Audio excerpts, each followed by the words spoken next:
It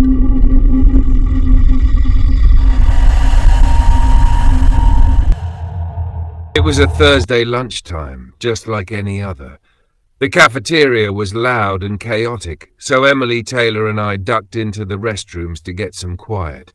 We leaned against the sinks, talking about our weekend plans, the hum of the fluorescent lights the only background noise. Then the intercom crackled to life.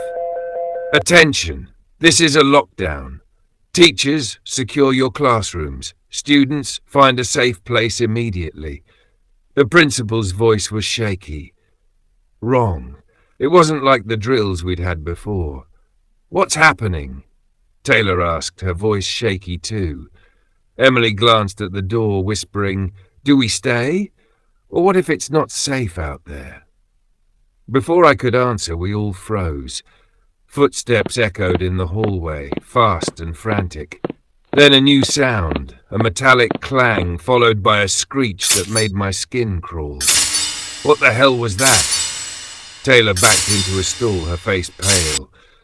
I stepped closer to the door, peering through the narrow crack. My heart stopped. There was a man in the hallway. His clothes were torn, his hair wild, and his eyes... Something was wrong with them. He dragged a machete along the lockers, the blade scraping against metal, leaving jagged lines in its wake. He wasn't in a hurry. He wanted to be heard. "There's someone out there," I whispered, my throat dry. "He has a machete." Emily gasped, covering her mouth. Oh my God. Taylor stepped out of the stall. "We need to hide. Now."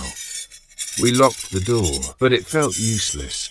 The lock was cheap and flimsy, something you'd expect in a school bathroom. I pressed my ear to the door. The footsteps were getting closer, slow and deliberate.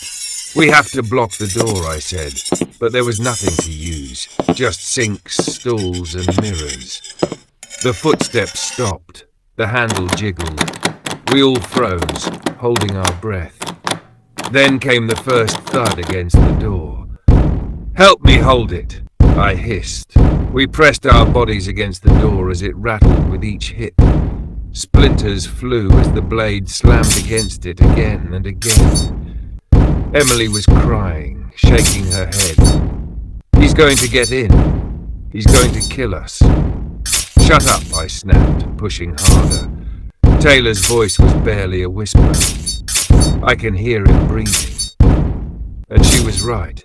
Between the slams I could hear it too, heavy, ragged breaths and something else. He was muttering to himself, low and guttural, like he was having a conversation we couldn't hear. Time slowed. The door buckled under the hits. Then suddenly, it stopped. The silence was worse. We heard the sirens before we saw the lights. Faint at first, then louder. The man let out a scream. Loud, animalistic. Something metal clattered to the floor. Footsteps echoed again, this time faster, fading into the distance. Minutes passed before the door swung open. A police officer stood there, his face calm but serious. "It's over. You're safe now." But I didn't feel safe. Classes resumed the next week, but nothing felt right. The hallways were quieter. People avoided talking about it. They said the man escaped from a mental health facility nearby. No one knew why he'd come to our school. Some people said he used to go here. Others thought he was looking for someone. I don't think anyone really knew. Emily didn't come back to school for weeks.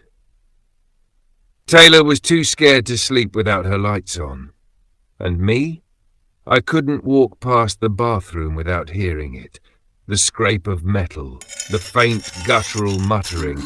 I told myself it was in my head, but every time I passed that door I felt it, like someone was still there, watching, waiting.